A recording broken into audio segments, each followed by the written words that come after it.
The story begins with a group of high school friends reuniting for an adventure into the woods. Olivia meets up with her friends, Sarah, Carrie, Gaby, and Chris for her birthday celebration. Upon a brief meeting at a park, she reveals that she has tickets to the Blue Light Music Festival, which they will be attending following a 10-hour-long drive aboard an RV. Much like the RV, her boyfriend Michael also comes with Jason, his college roommate, who is also a Marine. As such, the gang commences on their road trip with high spirits. However, their excitement comes to a crash once they stop at a gas station to refill on fuel and snack. At the gas station, two menacing redneck men catcall Sarah and Gaby. Although the girls aren't afraid to step up to them, they quickly pose a threat once the altercation gets violent. Fortunately, Jason intervenes and fights back against the men, affording him and his friends the window to drive away. Still, the older men refuse to give up and chase the RV down in their truck.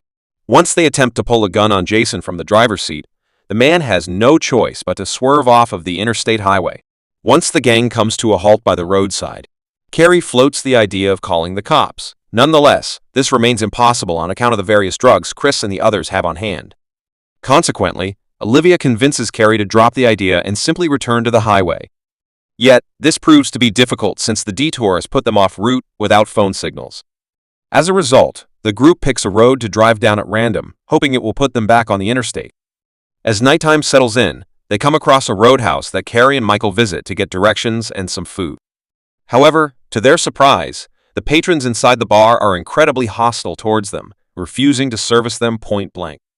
Furthermore, when asked about directions, the bartender bluntly tells them to turn back around before pulling a gun on them.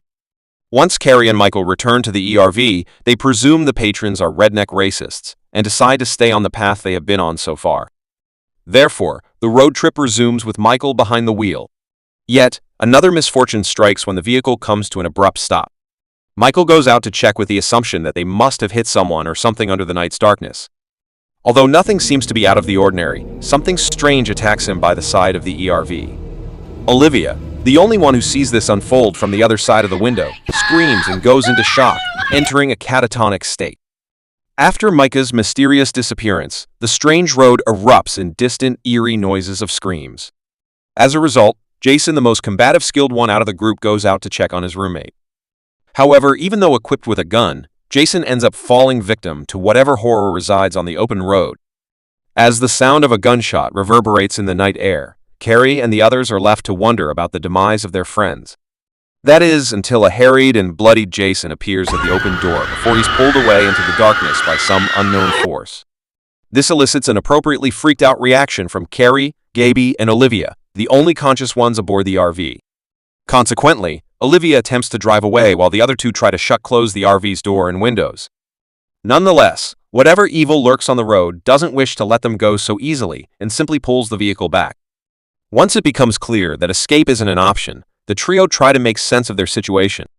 Since none of them have directly glimpsed at any threat, and only have the sounds and reactions of their friends to go off of, they conclude Olivia must be playing a trick on them. Yet, it soon becomes clear that the same isn't true after Olivia wakes in a haze and finds herself walking out of the RV and toward the smoke cloud. Olivia seems to have been lured out by some menacing force who contacted her through her phone, likely pretending to be Michael. Eventually, comes out from under the spell and tries to fight for her life. However, as she bangs on the ERV door, begging her friends to let her in, the force tricks Carrie and the others by showing them a vision of Olivia outside in front of the vehicle. For the same reason, the girl succumbs to her death outside the ERV door, falling victim to an invisible antagonist. The same remains true for the rest of the group's horrifying misadventure. Unseen forces surround the RV with blood-curdling screams before they begin banging on every surface. In a moment of respite, Gaby makes a run for it, despite her bad leg, to bring back help and never returns. Even after Chris wakes from his drugged-out haze and attempts to fix the RV, he dies at the hands of a hidden driver and his killer car. Carrie and Sarah, the last ones standing, attempt to parse out an explanation for the occult items they find within the RV, which belong to Michael's elusive uncle. Nonetheless, they continuously come short. Until the end, it seems there's no explanation for the horrors outside the RV.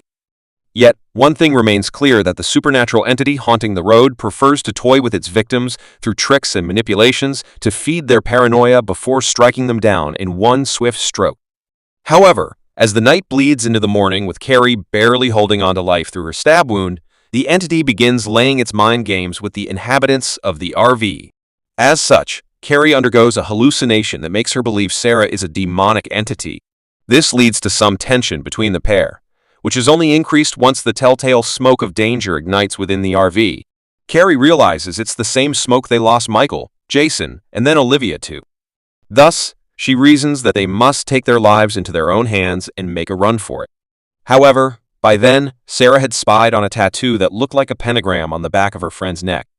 Consequently, she grows suspicious that Carrie is involved in the occult, much like Michael's uncle. The same compels her to believe the other woman has to be behind the strange happenings.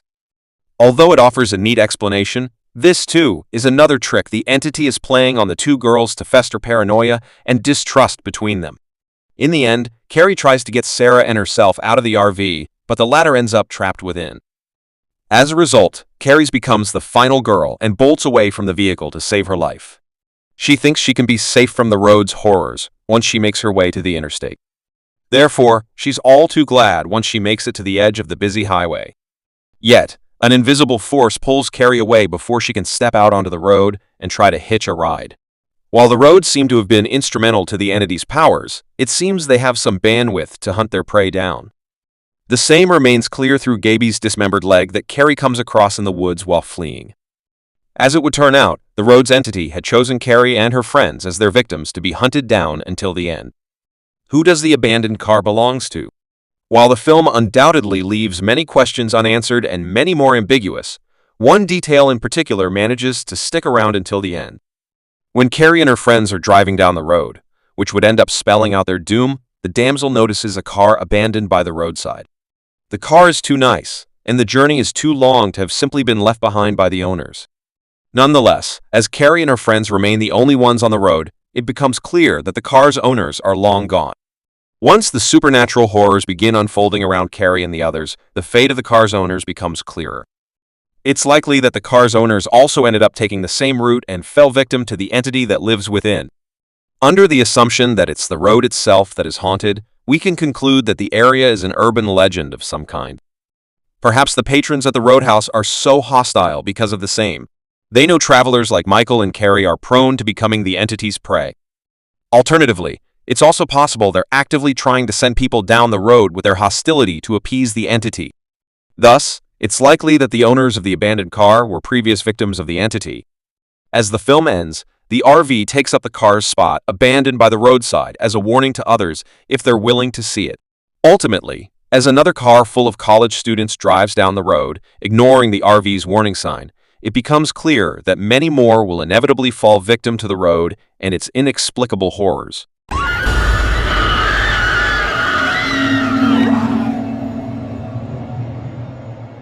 Thanks for watching our recap of Don't Turn Out the Lights. Join us next time for another horror classic. And don't forget to like, subscribe, and turn on the notification bell so you don't miss out on what's coming next.